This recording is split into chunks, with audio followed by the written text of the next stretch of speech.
Alors, nous sommes dans le cadre du dialogue et dans l'étape, on a vu la prise de rendez-vous, on a vu l'installation de ces protections et là, ce soir, on va regarder ensemble la situation présente. Et quand je parle de la situation présente, c'est-à-dire qu'il y a un problème qui s'est développé dans le quotidien et il faut le traiter. Généralement, c'est une place où il y a beaucoup de chaleur, quelquefois beaucoup de colère, parce que ça s'est accumulé à travers le temps. Alors ça, c'est le problème numéro 1, c'est qu'on n'a pas traité, ça fait longtemps qu'on ne traite pas des problèmes, qu'on n'en discute pas puis qu'on ne les règle pas, donc ils s'accumulent. Et plus ça s'accumule, plus ça augmente la température. Alors, par exemple, si un des deux ne se sent pas respecté, et puis que l'autre fait encore une affaire qui me fait la démonstration qu'il ne me respectait pas, je vais parler parce que je ne suis pas content du tout qu'il ne me respecte pas. Je veux qu'il me respecte. Donc là, on commence à voir, ça commence à être, il y a de la chaleur. Donc, ça nous prend un rendez-vous. Et là, on va parler de la situation présente. Pourquoi tu es arrivé à 6 heures au lieu de 5 heures que tu m'avais dit que tu arriverais à 5 heures? OK? Donc, on va parler de ce qui vient, qu'est-ce qui a levé dans ma vie une difficulté importante. OK?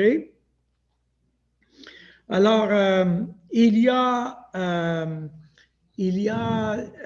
des choses que les deux doivent être d'accord. D'abord, l'émetteur et le récepteur sont responsables d'accorder le rendez-vous dans un délai raisonnable au demandeur. Alors, quand je demande un rendez-vous, l'autre à qui on lui demande, il est responsable. On peut pas dire, il ne peut pas dire, elle ou elle, lui ou elle ne peut pas dire, ah ben on verra, là, on ne sait pas le temps. On ne peut pas faire ça. On demande un rendez-vous, alors voici quand ça sera possible. On va négocier plutôt le moment, mais on ne négociera pas s'il y aura ou non un rendez-vous. Il y a un rendez-vous. On va s'entendre pour fonctionner selon les étapes proposées du cadre. Donc, nous allons nous garder dans un milieu sécuritaire. On a besoin d'habileté pour arrêter le processus en tout temps. Ça veut dire que si après 10 minutes, ça ne va pas du tout, qu'il y a vraiment de la colère, puis on n'arrive pas à s'entendre, ou entrer dans un temps de dialogue, un ou l'autre a le droit d'arrêter le processus. Mais ce n'est pas parce que j'ai arrêté le processus que je n'ai pas à retravailler sur le sujet. Donc, je dois être prête à reprendre le sujet si le processus s'arrête. Le prochain rendez-vous sera sur le même sujet. OK? Donc, on ne veut pas juste mettre les choses en dessous de la couverte, il faut aller la visiter. Dans les moments où on a beaucoup de difficultés dans le couple, vous savez, il y a une différence dans une guerre, entre faire la paix et une trêve. Hein? Il y a une grosse différence. Une trêve, la guerre n'est pas finie. On a juste arrêté un petit bout. Mais quand on a beaucoup de conflits dans les couples, quand on a une trêve, on est tellement content qu'on ne veut pas ouvrir le sujet. On ne veut pas rouvrir le sujet. Non, s'il vous plaît, je ne veux pas en reparler. Là. On est bien, là, ça va bien. Là. OK, dérange-nous pas. Là. Alors, on veut profiter de la trêve, mais ça ne règle pas le problème. Il faut absolument aller dans la chose. Alors, il y a 3 compétences qu'il faut développer dans la situation présente. L'habileté d'émettre des reflets, l'habileté de retenir son jugement et l'habileté de gérer sa honte. Donc, c'est 3 compétences pour lesquelles on va devoir aller s'équiper. Et ce soir, ce que j'aimerais faire avec vous autres, c'est qu'on va travailler seulement sur les reflets.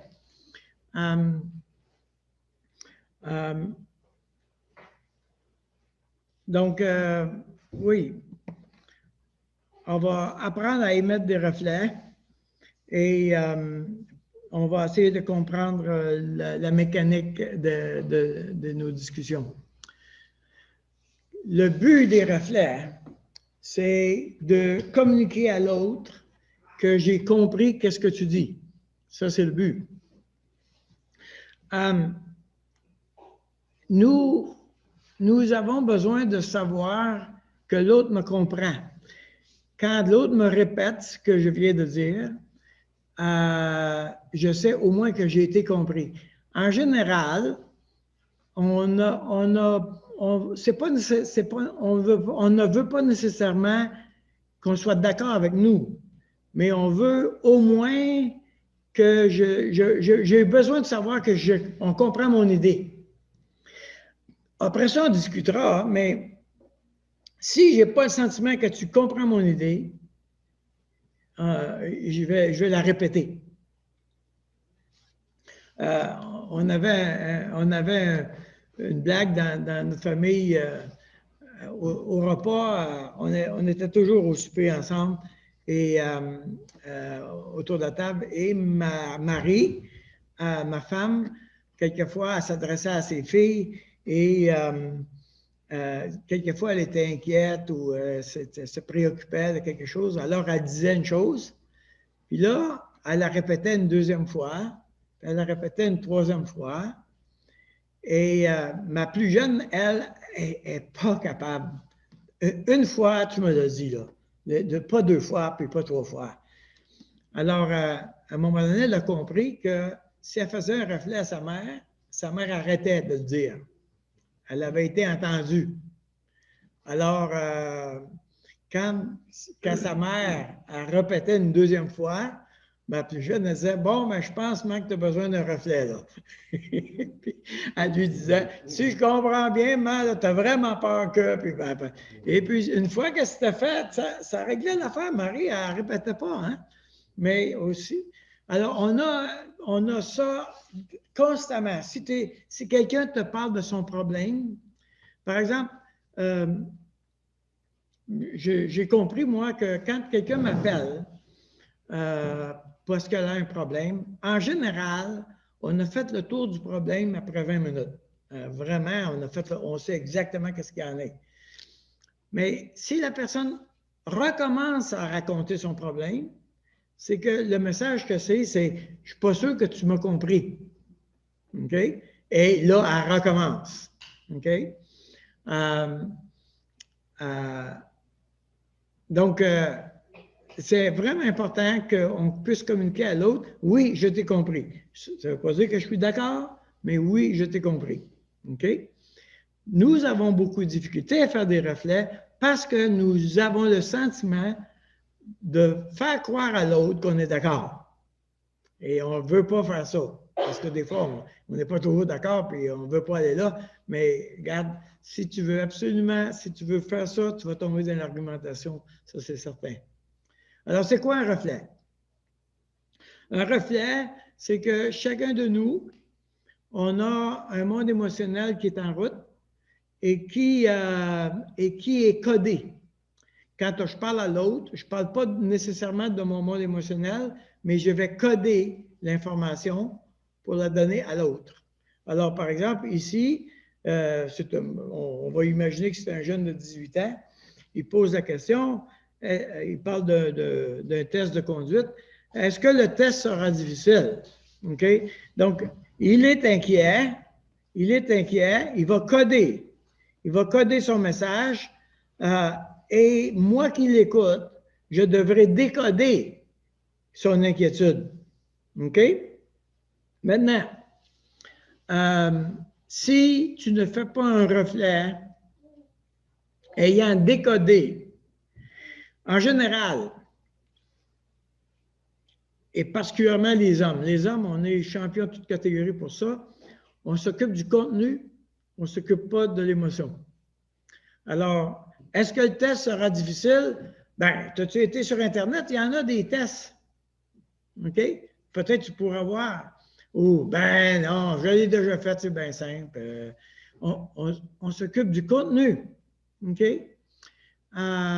Les femmes aussi, hein, je te dirais, c'est pas juste les hommes, mais les hommes, quand on parle à nos femmes, là, on est vraiment des champions de toute catégorie pour parler du contenu, alors qu'eux autres, ils nous parlent de leur monde émotionnel, mais nous autres, on est thinker, ah ouais, c'est ça par là, la ligne droite est là. Donc, j'ai besoin de décoder que la personne, elle est inquiète. Alors, le reflet, ça va être tu es inquiet de passer le test. Autrement dit, il n'a pas dit qu'il était inquiet, il n'a pas dit ça ici qu'il était inquiet. Il a juste dit, je pense que, est-ce que le test va être difficile? Mais j'ai décodé que, hey, tu es inquiet. OK? Donc, d'entendre le monde émotionnel de l'autre est extrêmement important. OK? Alors, au moment où je réponds dans le contenu, les chances sont assez élevées que je tombe dans l'argumentation. Assez élevées. Ben, tu as été voir sur Internet. Ah, ben, je dirais Internet, là, il y en a toutes sortes de tests, on ne peut pas savoir si c'est bon. Ouais, mais écoute, il y a ça aussi. Ouais, mais non. Puis là, on tombe dans les argumentations, puis bon, on est parti. OK? Parce que ce n'est pas le sujet. Ce n'est pas le sujet. On s'occupe. Je raconte souvent la même histoire tellement c'était frappant. Ma fille Aka, ma fille de Nadia, ma plus jeune, était en 4e année. On est autour de la table, puis elle dit demain, c'est la photographie de la classe. Elle dit, je ne sais pas quelle robe me mettre. Alors, sa plus grande sœur a dit, ben, il y a ta robe mauve. Non. Puis là, ma Marie a dit, ben, il y a ta robe là. Non. Puis les suggestions arrivent. C'est non tout le temps. Puis là, elle se met à pleurer.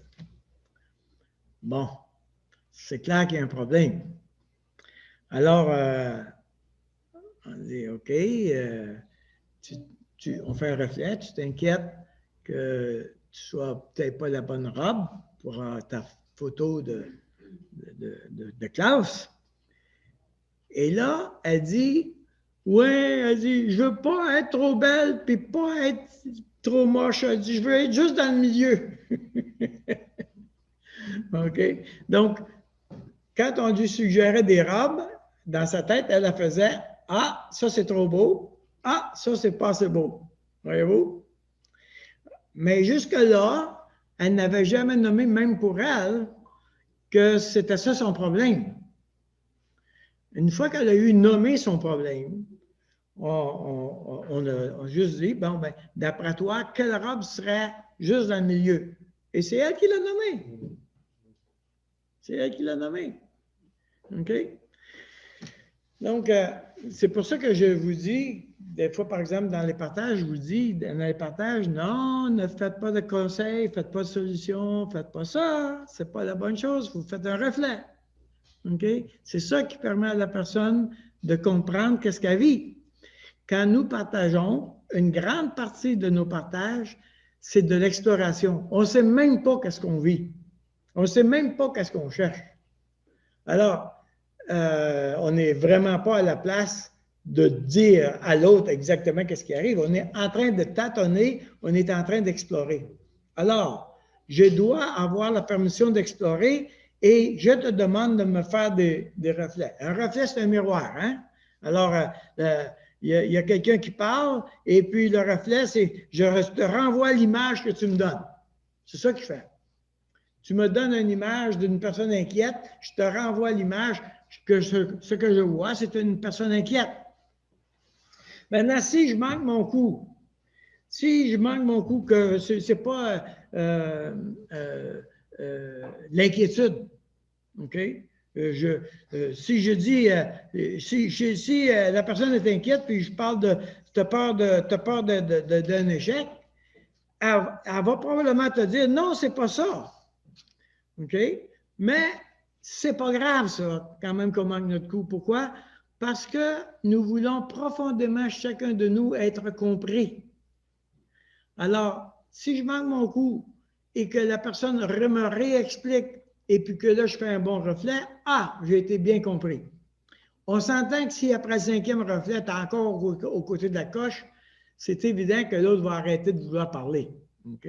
Mais si tu es capable toi aussi, alors, maintenant, cette manière de faire là peut donner,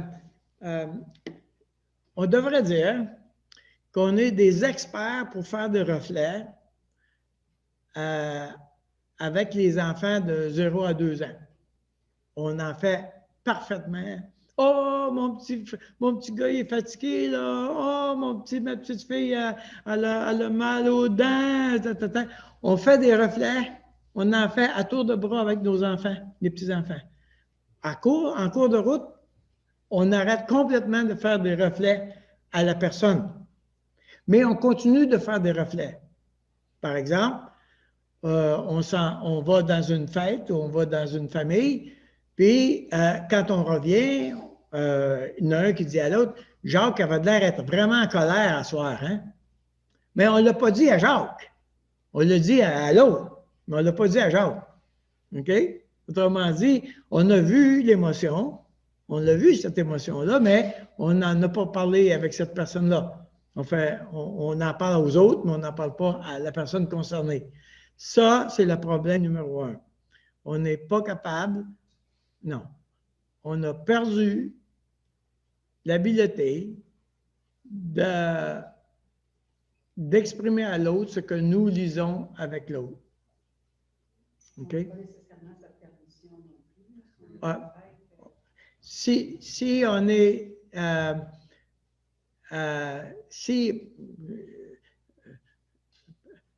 tiens, j'ai fait un reflet avec ma femme aujourd'hui. Elle me parlait de Trump et des élections américaines. Puis ma femme est un peu politique. Et elle était vraiment en colère. Et puis, je dis, ça te met en rogne là, de voir comment Trump fait les choses. Tu vois? Elle n'était pas dans un problème. Elle n'était pas en train de chercher de l'aide. Mais je lui ai juste exprimé, voici ce que j'entends de toi.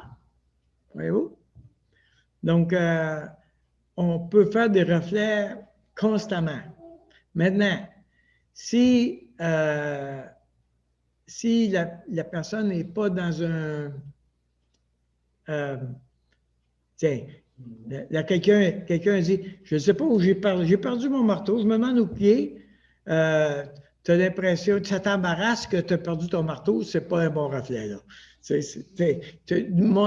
Ton marteau est dans la remise, là. OK? On s'entend? Vous comprenez? Il y a des moments où faire un reflet, c'est pire que de pouvoir en faire. Donc, mais en général, quand l'autre est émotivement ébranlé ou secoué ou qu'elle vit quelque chose, ou elle partage un problème, une difficulté, ou même une joie, OK? De faire un reflet, c'est excellent. OK? Autrement dit, je suis avec toi. Je suis avec toi. Je suis dans tes bottines, je suis dans ta peau et je suis avec toi. Alors, donc, nous avons déjà une certaine habilité de faire des reflets dans un sens. Maintenant, ce que je vous montre là ce soir, les experts nous disent que si tu pratiques régulièrement toutes les semaines, ça prend environ 18 mois à maîtriser. Donc, sur un côté, on en fait tout le temps. Sur l'autre côté, on n'est pas capable d'en faire correctement si on ne se pratique pas. Donc, on a besoin de se pratiquer. Ce que je dis aux gens, c'est choisissez un moment dans la journée, un moment où on est ensemble, un repas, par exemple, et entendons-nous que à ce moment-là, pour 10 minutes, on va faire des reflets. Question de se pratiquer.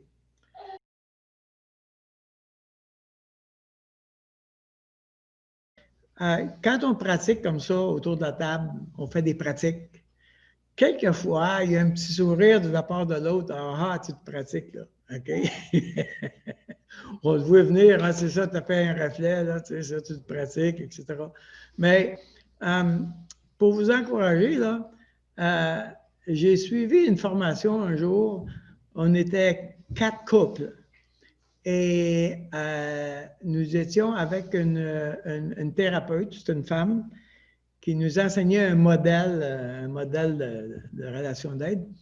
Et quand on parlait, elle nous faisait des reflets constamment. Tout le monde savait qu'elle faisait des reflets. Elle voulait nous montrer comment on fait le modèle. Alors, tout le monde savait qu'elle nous faisait des reflets. On parlait, elle nous faisait des reflets. Mais même si, d'un point de vue technique, nous savions qu'elle faisait des reflets, ça nous faisait du bien pareil. Ça fait du bien de savoir que je suis compris. Alors ça, passez par-dessus, s'il vous plaît. Pendant quelques semaines, passez par-dessus, même si ça a l'air vraiment mécanique. Tu te sens, tu te sens, ça a l'air vraiment mécanique. OK? J'ai l'impression que je suis pris dans une camisole de force.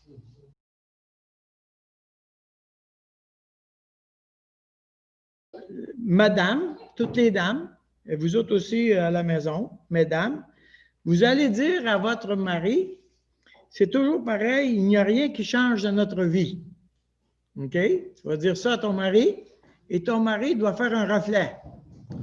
Maintenant, assez intéressant, vous allez découvrir que il n'y a pas une seule bonne réponse à une affirmation comme celle-là. Parce que, dépendamment du ton et de la manière que ça a été dit, il y a une émotion qui peut être différente. OK?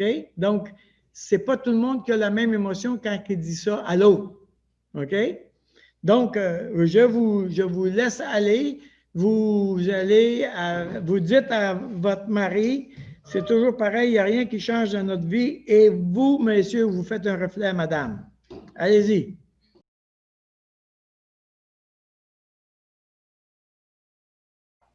Donc, je vais faire le reflet de son émotion.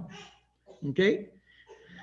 La grosse tentative, le gros piège énorme, immense, c'est de trouver une solution. Ça, là, c'est absolument épouvantable si on tombe là-dedans. On ne va pas là du tout. Tu es déçu et tu donnes à la personne l'occasion de raconter son affaire. Nous allons un peu plus loin, hein, on va apprendre comment traiter le problème, mais pour le moment, on a besoin d'entendre le problème. OK? Alors, si je n'ai pas nommé correctement le problème, ici la personne qui parle, parce qu'elle peut avoir une déception, mais finalement, elle ne sait pas exactement de quelle déception elle parle. Elle ne sait même pas être déçue de quoi. Voyez-vous? Quelquefois, on est comme ça. Je peux être frustré, mais je ne sais pas de quoi je suis frustré. Je suis frustré, je le sais. Mais de quoi je frustre? Ça, je ne le sais pas. OK? Par exemple, je peux dire, ça ne me tente pas d'aller à ce rendez-vous-là. OK? Je ne veux pas aller au rendez-vous, alors je fais un des reflets, ça ne te tente pas d'aller au rendez-vous. OK? La personne peut dire, ça ne me tente pas d'aller au rendez-vous, mais si on continuait d'écouter cette personne-là, on entendrait, ce n'est pas d'aller au rendez-vous qui est mon problème, c'est de rencontrer cette personne-là dans le groupe qu'on va être. C'est ça qui m'agace. Voyez-vous? Il y a une différence. Voilà.